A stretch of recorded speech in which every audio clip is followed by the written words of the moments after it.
Olá, gente, tudo bem? Eu sou Marcelo Ono. Se você está recebendo esse vídeo é porque de alguma forma manifestou interesse na cirurgia de aumento mamário silicone. O vídeo vai ficar um pouquinho longo, mas eu recomendo para você, se realmente tiver interesse, instrua-se, oriente-se, obtenha o máximo de informação possível. Vamos lá? Bom, vamos para dentro do meu computador aqui que fica mais fácil de eu explicar para vocês algumas coisas. O que nós vamos falar hoje, né? Nós vamos falar sobre os diferentes formatos e projeções de implante. Nós vamos discutir um pouco o que é melhor acima ou abaixo do músculo. Nós vamos falar o que é o funil de Keller. Nós vamos falar o que a gente usa hoje em termos de recuperar a paciente mais rápida possível para suas atividades normais, tudo bem? E no meio desse caminho nós vamos enxertando aí assuntos que a gente considera pertinentes. Vamos dar início. Antes de mais nada, nós temos um foco muito grande em cirurgia mamária, né? Eu e o Dr. Bruno Carne publicamos um artigo sobre a cirurgia aqui, no caso com a elevação, a mastopexia, que é bem mais complexo, numa revista de reconhecimento internacional. Hoje nós temos resumido aqui nesse trabalho, tanto nesse trabalho publicado quanto no vídeo que eu vou lhes apresentar, já são 11 anos então de experiência na área de cirurgia plástica, somado aí aos 3 anos de treinamento, então são 14 anos que a gente vai tentar resumir numa aula só, então eu peço para vocês paciência.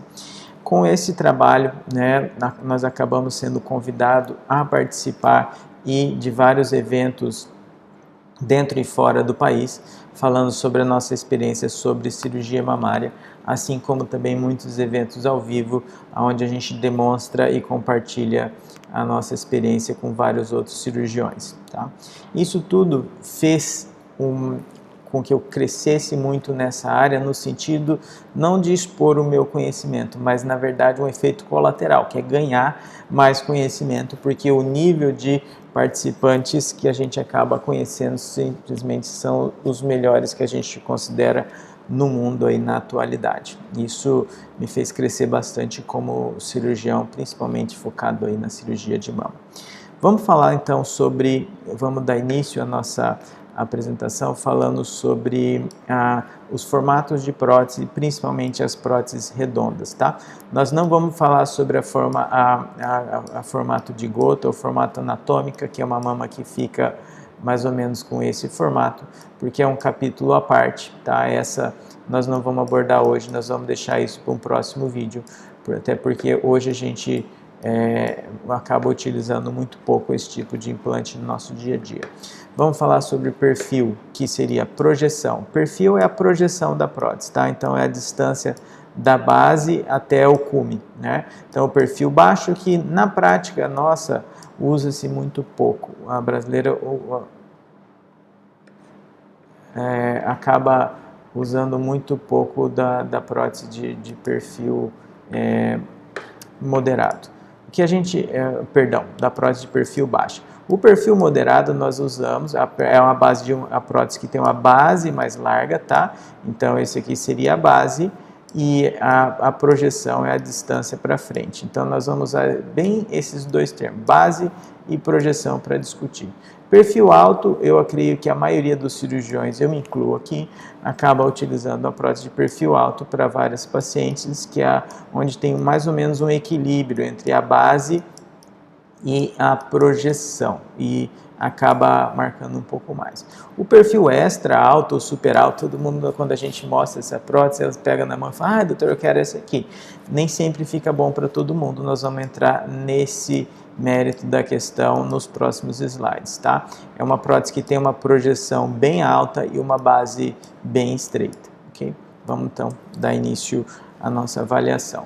Vamos começar com essa prótese aqui, ó. Essa prótese é uma prótese de perfil moderado, nós estamos colocando ela de pé, que é a maneira que ela vai ficar em você, tá? Então imagina que o tronco seu vai ficar aqui, né? E aqui nós temos as suas costelinhas e dependendo então do volume que está na frente, então o resultado final da sua mama depende da prótese, depende da projeção dela, né? Ou seja, do perfil, mas depende também do que está aqui na frente. Então, se imaginar que a gente usa para essas pacientes que tem algum volume, então imagina assim, se o seu volume de mama já é grande, já tem um formato inclusive cônico, é normal e é mais desejável que eu, entre aspas, espalhe um pouco esse volume, né? E aí ele vai somar já com a sua projeção que você já tem, né? Que seria, vou colocar aqui com o pelinho, e aí você vai ter um resultado final, tá? Isso seria a primeira situação. Agora, se a paciente tem muito pouco volume, e ela tem, imagina isso aqui, estou desenhando aqui agora, pouco volume na frente do implante, o que acontece? A projeção final da mama é pequena, então por isso que para usar a prótese de perfil moderado, a paciente precisa ter um volume prévio já, né? Senão não fica muito legal. Se você é daquelas pacientes mais retinhas, quase não tem volume, a prótese de perfil moderado não é para você. Agora, se a sua mama já é assim, ó, ela já tem um formato cônico assim, né, ela já naturalmente vai ter um resultado mais agradável, principalmente com a prótese de perfil moderado. Agora vamos para o segundo caso, que seria a prótese de perfil alto, tá? A prótese de perfil alto seria essa daqui, ela tem a base um pouco mais estreita e ela já projeta um pouco mais para frente. Essas pacientes que a gente acaba utilizando nas pacientes que têm menos volume e precisa daí de uma projeção maior, ou naquelas pacientes que querem um colo um pouquinho mais marcado, tá? Então, imagina essa situação. Agora, olha uma outra situação, como que não ficaria bom. Imagina isso aqui, ó, se você já tem um grande volume e faz isso aqui, ó. Nessa situação, a prótese de perfil alto, ela pode ficar talvez exagerada, tá? Outro fator a ser analisado, que nós vamos entrar isso já na próximo slide, isso aqui seria a musculatura, ó, por trás ou na frente do músculo.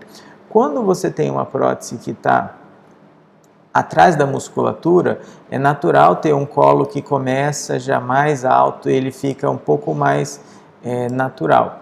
Já as próteses na frente do músculo, elas tendem a marcar mais nesse ponto aqui, ó, que é o ponto do colo. O ângulo, o degrau que forma a hora que começa o colo e onde começa a prótese, ele fica muito marcado, tá? Então isso é de gosto, cada uma assim, tem um gosto que é individual, mas a gente acaba indicando também a prótese de perfil alto. A paciente ela precisa ter um recheio para esconder essa prótese, senão ela fica excessivamente marcada. E por último, nós vamos falar agora sobre a prótese de perfil extra alto, tá? Então, que a prótese que seria essa daqui, ela tem uma base super estreita, né? A base que seria essa distância aqui, que é o B, e o P, que seria a projeção, ela é bem alta, tá? Se a gente for imaginar, a prótese de perfil extra alta, ela é quase uma esfera cortada no meio, tá?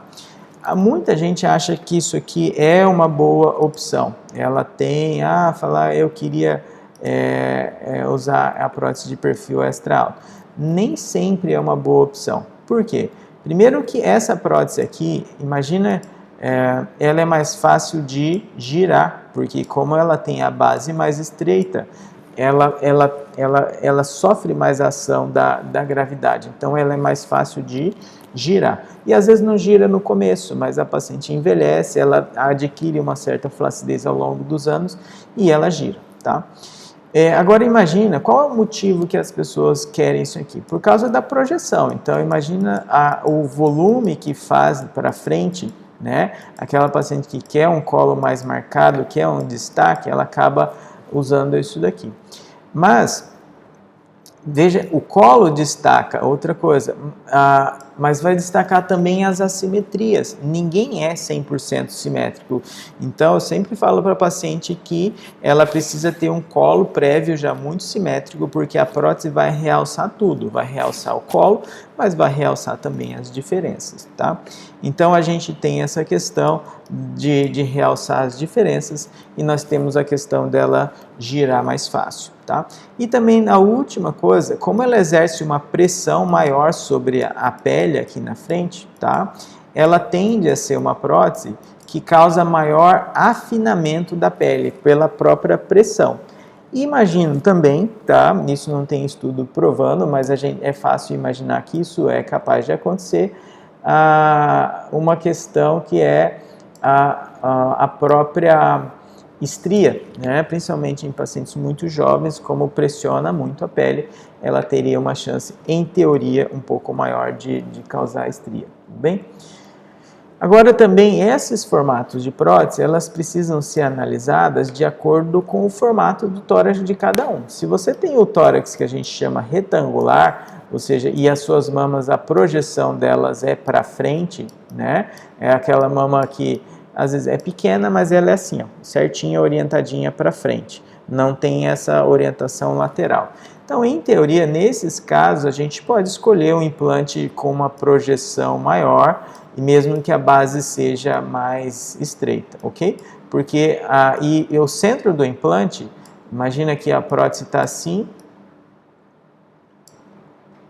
o centro do implante, ele acaba sendo aqui, ó, ele tem que ficar embaixo do bico da mama para a mama ficar centralizada e redondinha no final. Então, esse tipo de formato de tórax retangular, ele permite a gente escolher o formato de prótese, na verdade, entre aspas, que a paciente lhe agrada um pouco, ele permite uma certa liberdade de escolha. Agora, imagine isso aqui, que é uma outra situação, um tórax mais oval, né? E aonde ele depende do formato da costela para formar isso aqui, ou seja, não é da mama, são as costelas que têm esse formato já mais oval, e a mama já naturalmente, ela já nasce olhando para fora. Então, a gente chama isso de divergente, ela acaba ficando assim, ó, um pouquinho para a lateral. É super comum isso, gente, e principalmente aquelas pacientes longilíneas, altas com o tronco mais estreito, a mama é muito difícil ficar olhando para frente, ela está mais olhando para a lateral. Agora, tenta imaginar o seguinte, imagina se eu centralizo uma prótese com uma base super estreita e projetada tudo para frente, aqui, ó, embaixo do bico, né? O que vai acontecer? A base estreita de uma prótese e outra, ela não permite que preencha muito o meio, né? E aí o que acaba acontecendo? Um terror na vida da maioria, que é essa distância aqui acabar ficando muito grande, a distância entre um colo e o outro, tá? Então eu sempre evito as próteses de perfil extra alto para aquelas pacientes que não têm essa mama centralizada. Se a mama é muito lateral ou muito diferente em altura, se você coloca uma prótese de perfil extra alto, vai ficar tudo muito marcado, tá? Outra coisa que a gente costuma fazer com alguma frequência nesses casos aqui é tentar preencher essa parte do meio, porque a prótese não consegue preencher tudo aqui. Tentar preencher com a própria gordura, tá? A própria gordura, que seria um enxerto, a gente tenta obter isso de algum outro lugar do seu corpo. Isso é uma frequência, isso está aumentando hoje, a gente chama isso de cirurgia híbrida ou cirurgia mista, onde você coloca o implante e coloca um pouquinho de gordura para tentar preencher um pouquinho mais para o meio, tá? E nesses casos daí a gente vai optar o que? As próteses com as bases mais largas, tá? As próteses com as bases mais largas, elas vão dar vão pelo menos preencher um pouco mais a parte do meio. Essa é uma pergunta todo dia a gente vai ouvir, tá? E eu vou falar para vocês que isso aqui gera dúvida, até mesmo quando a gente gera bastante discussão entre os próprios cirurgiões, porque cada um vai ter a sua experiência e eu vou refletir aqui alguns prós e os contras de cada cirurgia e também eu vou falar como está a nossa experiência atualmente, tá? A resposta é depende, então não existe sempre e nunca em medicina. Depende do quê? Né? Existem prós e contras em ambas as técnicas. Hoje a gente acaba, das pacientes que chegam para mim, a maior parte a gente acaba utilizando a prótese embaixo do músculo, ou seja, submuscular. Vou explicar então os prós e os contras de cada situação, ok? Esse aqui então, você imagina uma prótese, esse vermelhinho que está aqui é o músculo, ó, tá? O músculo está aqui, né? Então ele acaba segurando a prótese na frente e aqui na frente está a glândula e a gordura mamária, tá? Um dos inconvenientes, existem alguns inconvenientes e algumas vantagens. A vantagem é que esse músculo aqui, ele confere mais firmeza para o implante. A prótese é menos palpável, porque você, em teoria, tem um recheio maior, principalmente se você for muito magra, tá? O Rippling, que são dobras, né, na verdade, o implante, quando ele fica de pé, ele não fica, ele pode mostrar, ter algumas marquinhas aqui. E se a paciente tem um recheio muito fino, ele mostra por cima da pele, isso que a gente chama de Rippling, tá? Contratura capsular, nós vamos falar daqui para frente, é um dos principais problemas, uma pedra no nosso sapato ainda, e embaixo do músculo o índice de contratura capsular é um pouco menor. Facilita, a maioria dos radiologistas iria preferir se a gente colocasse a prótese embaixo do músculo, que facilita os exames de rotina, tá? E obviamente, como ela é mais firme, o colo fica mais sustentável por mais tempo. Só que nem tudo são flores, tá? Você acaba, em teoria, violando a musculatura, que então uma cirurgia, entre aspas, um pouco mais agressiva, né? A animação quer dizer a movimentação, ou seja, quando você mexe os braços, a prótese vai se movimentar, porque o músculo contrai em cima dela, tá? Nas pacientes que têm atividades entre aspas, normais, isso não representa um fator impeditivo que atrapalhe muito o seu dia a dia. Mas uma paciente que compete, por exemplo, se é uma esportista de alto desempenho ou uma fisiculturista, talvez isso possa vir a atrapalhar. A questão da dor é muito debatido, nós vamos falar sobre, isso está escrito na literatura médica, que a cirurgia embaixo do músculo causa mais dor, mas existem hoje maneiras de controlar bastante isso daí, tá? E existem alguns efeitos aqui desagradáveis, né, que é o efeito em cascata, o efeito em nariz do Snoopy, que eu vou mostrar aqui para vocês aqui na frente. Esse é uma mama que foi dita como um efeito em cascata. O que acontece aqui? O implante está aqui, ó, mais ou menos, o implante deve estar nessa posição, e aí você tem o centro do implante aqui, e a areola devia estar onde? O centro da mama devia estar aqui, ó. Então aqui deveria ser o centro da mama. O que aconteceu? Provavelmente, nesse caso, tentou-se evitar a mastopexia, levantar a mama, aí a prótese colocou só a prótese na intenção de preencher e não deu certo. O que acontece aqui? Então, a prótese ficou no lugar e a mama caiu na frente, tá? Esse é o efeito que eles chamam de efeito em cascata, ou a melhor definição, e vocês já conseguem entender pela própria imagem, que é simulando o efeito do nariz do Snoopy, tá? Ou seja, uma mama totalmente desconectada em relação à prótese. Uma outra, isso que é dupla bolha, tá, gente? A gente vê alguns médicos também usando o termo inadequado e algumas pacientes também. A dupla bolha nada mais é que são dois sulcos mamários. Isso aqui seria o sulco antigo, que é a dobra da mama. Às vezes a paciente tem uma dobra muito alta ou firme, e na tentativa de encaixar o implante mais baixo, o cirurgião acaba fazendo um sulco novo, uma dobra nova, e a paciente acaba ficando com uma memória da dobra antiga e ela fica com duas marcas, por isso a gente chama isso de dupla bolha, tá? Isso tudo tem como ser evitado, mas eu só estou citando como possíveis efeitos colaterais também da técnica. Agora, quando que eu uso, então, acima do músculo, se embaixo, entre aspas, teria essas vantagens, né? Na frente do músculo são dois sinônimos, tá? Subfacial ou subglandular. A fáscia é uma capinha que cobre o músculo, então ela estaria entre o músculo e a glândula, mas embaixo dessa fáscia. Essa fáscia ela é muito fina, então na prática para a paciente a diferença em termos do resultado estético é mínima, tá? Mas quando que a gente usa então?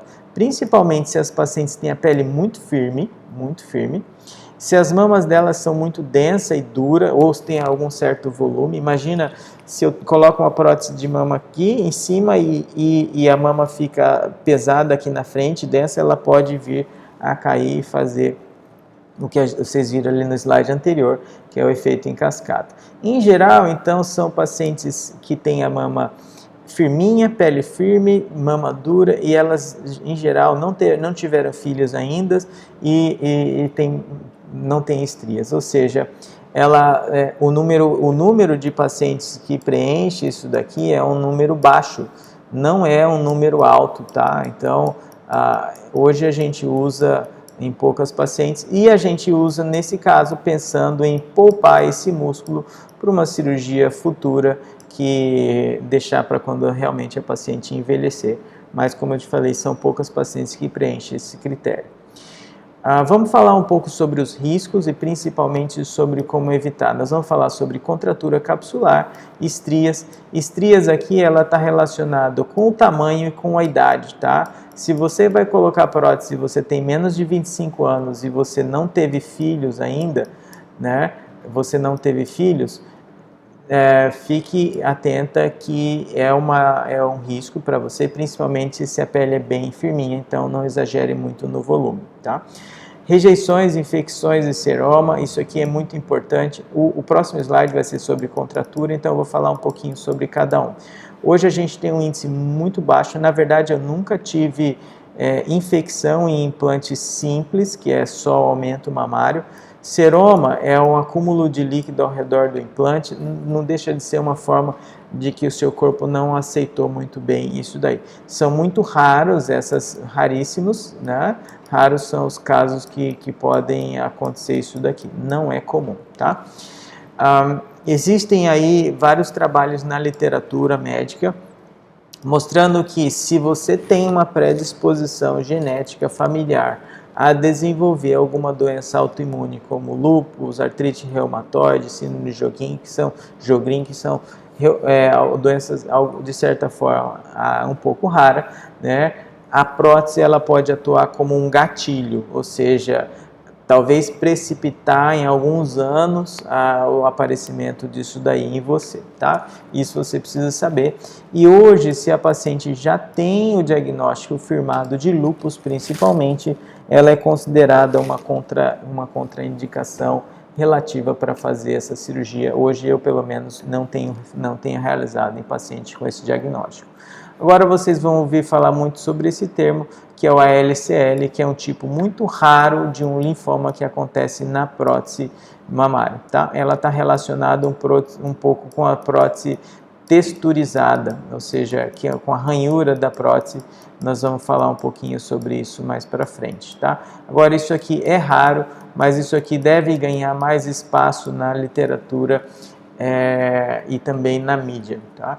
Só voltando, não é um câncer de mama, é um câncer do sistema linfático que ocorre ao redor da cápsula. No momento que eu estou gravando esse vídeo agora, a estatística nacional brasileira em toda a história de implante mamário deve ter aí, se eu não me engano, são 13 casos até hoje diagnosticados com isso daí. A média de diagnóstico foram de 8 a 12 anos após a implantação. É uma coisa realmente bastante rara, tá? Mas é importante você saber dessas possibilidades.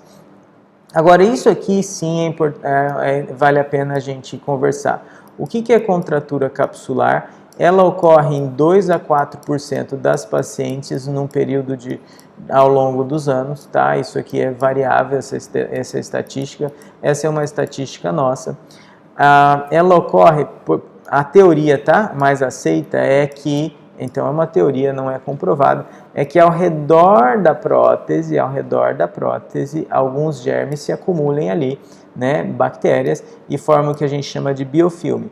E com o tempo ela vai se tornando espessa, e aí ela começa a comprimir a prótese de fora para dentro, e a prótese vai ficando dura, tá?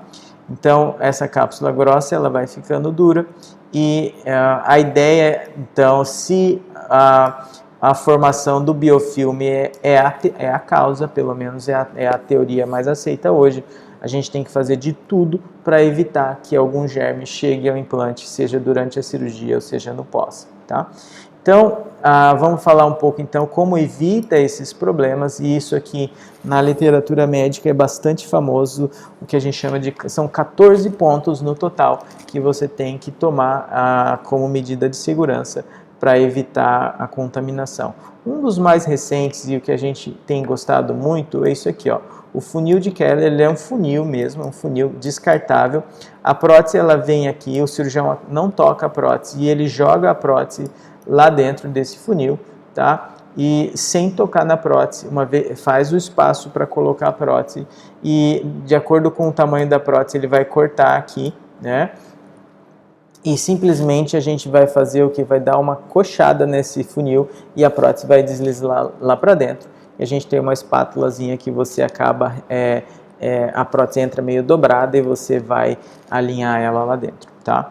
O objetivo maior, então, seria diminuir o risco de contaminação, mas como efeitos positivos também, a gente consegue uma cicatriz bem menor, às vezes em torno de 4 centímetros ou até menos, tá? Porque eu não preciso empurrar mais com a minha mão, não preciso colocar meu dedo em cada borda da cicatriz, e com isso também, como é mais fácil a colocação, a gente percebe que a paciente tem menos dor no pós-operatório e a recuperação é um pouquinho mais rápida, tá? Outras medidas aí que não são adotadas de maneira rotineira para todos os hospitais, tá? Isso é uma requisição, foi uma exigência nossa.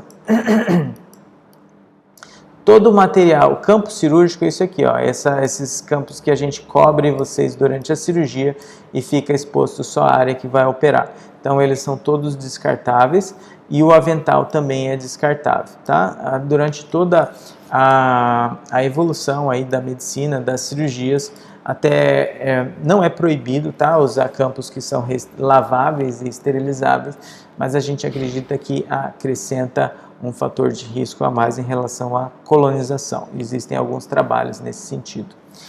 Vamos falar um pouco sobre a recuperação agora. A maioria das nossas pacientes a gente acaba fazendo com anestesia local e sedação. Não quer dizer que você vai estar acordada, tá? O anestesista vai colocar você para dormir e você apaga e acaba não vendo nada, né? Um outro conceito importante para a sua recuperação é o que chama de hemostasia prospectiva. Esse é um termo muito importante. O que é isso? Basicamente, entende-se por não deixar a cirurgia sangrar. A gente vê um vasinho ali, uma veinha, uma artéria, cauteriza ela antes de cortar, porque você não tendo sangramento na cirurgia, o trauma operatório é menor, a dor é menor, o risco de complicações é menor e a sua recuperação fica muito mais rápida, tá? A gente acaba liberando os seus movimentos do braço, inclusive estimula que você movimente os braços para justamente alongar essa musculatura e evitar que o músculo se contraia em cima da prótese, aumentando o seu nível de dor. Isso aqui já há algumas horas, já em torno de 3, 4 horas da cirurgia, já inicia esses movimentos e a paciente é liberada em seguida, tá? Tá acordadinha, tá movimentando os braços, comeu, foi no banheiro sozinha, já tem condições de ir embora no mesmo dia. O tempo médio, isso aqui varia um pouco de cada pessoa, para sair fazer uma compra no mercado, dirigir, elas perguntam muito isso aqui sobre que hora que eu posso usar salto. Na verdade, quando você conseguir se equilibrar, né? Mas o tempo médio para voltar à rotina normal aí vai de 5 a 7 dias, algumas pacientes muito antes disso, tá? E algumas, menor número, um pouco mais que isso, tá? Entre 2 e 3 semanas já vai poder fazer um nível de atividade um pouco maior, como fazer uma faxina em casa, fazer uma caminhada, movimentos de atividade física sem impacto. E atividades de impacto mesmo, que é correr, pedalar, musculação, jogar tênis, ou até mesmo entrar na piscina e tomar um sol, entre 30 e 40 dias de pós-operatório. Em relação a pós-operatório, o que eu tenho que me preparar? Todo ano vai ter que fazer pelo menos uma ultrassonografia, se precisar algum exame adicional, uma ressonância, tudo o seu médico vai te indicar. As próteses não têm prazo de validade, mas se tiver algum problema tem que trocar, tá? Então, saiba disso. Isso pode acontecer com 1 ano, 3 anos, 5 anos, 10 anos ou 15 anos. Então, a melhor frase que define a validade é prazo indefinido, prazo indeterminado. Mas, infelizmente, não depende nem do cirurgião, nem só do seu cuidado. Em alguns casos, vai precisar trocar. Por isso que é muito importante que, mesmo que você fez o planejamento financeiro inicial, tem que ter uma reservinha pensando no futuro. Considere isso como se fosse um jardim, tá? Então você plantou, mas tem que cuidar, tem que fazer um acompanhamento médico rotineiro e tem que estar preparada para alguma eventualidade, ok? Então essa seria, na minha visão, o conceito que a gente considera ideal para seu cuidado futuro. Como funciona o nosso acompanhamento pós-operatório? 100% das vezes que você vai estar aqui, eu que vou fazer o seu curativo, eu vou te ver e a gente faz também um controle com a ultrassonografia para todos os pacientes. Em geral, o primeiro retorno é com 5 dias na primeira semana, o segundo retorno com 10 dias e aí depois o terceiro retorno entre 40 e 60 dias. Muitas pacientes não estão mais aqui nessa fase, que a gente acaba operando o paciente de fora, a gente acaba acompanhando por foto. Tá? Quando as pacientes estão aqui por perto, a gente também pede que ela volte com 6 meses e com 1 ano, e aí estando tudo bem, a gente dá alta. Tá? Todo esse acompanhamento ele não tem custo adicional, ele está incluído no orçamento inicial que vocês vão receber. Tá?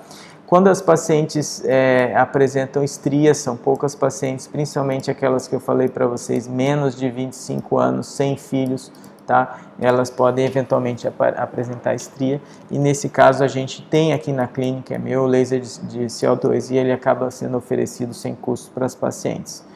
Passou 1 ano, teve algum problema, precisa de alguma outra situação, aí realmente a avaliação e os cuidados pós-operatório e eventual cirurgia, ela vai ter para você um outro custo, que vai ser definido na época do seu acompanhamento. Para finalizar, estamos terminando já, o vídeo está bem longo, mas é importante isso daqui. Quando fala de prótese, todo mundo pensa num corpo perfeito, pensa nas curvas, pensa em colocar um biquíni, pensa em aproveitar o resultado que não tem problema nenhum. Só que em primeiro lugar tem que vir a sua segurança, senão nada disso daqui vai acontecer, tá? E em segundo lugar, obviamente, a estética.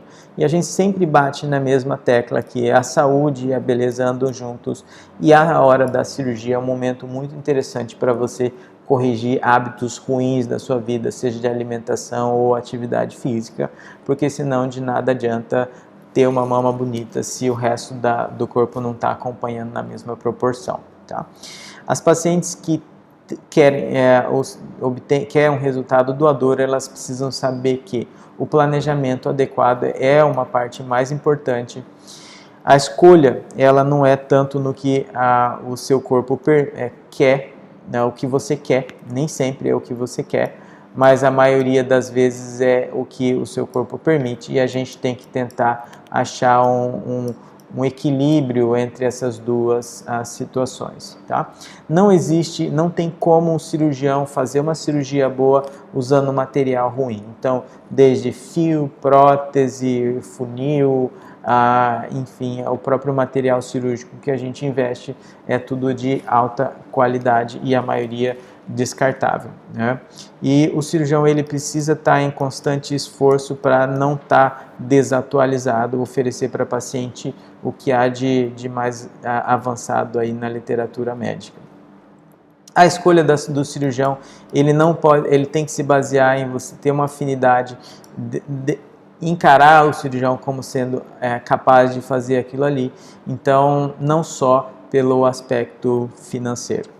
Espero que vocês realmente tenham gostado desse vídeo. Aproveitem, se tem alguém que você acredita que precisa assistir essa aula, fique à vontade para encaminhar e aqui estão os meus contatos, se precisar é só chamar, ok? Forte abraço, se Deus quiser a gente se vê em breve.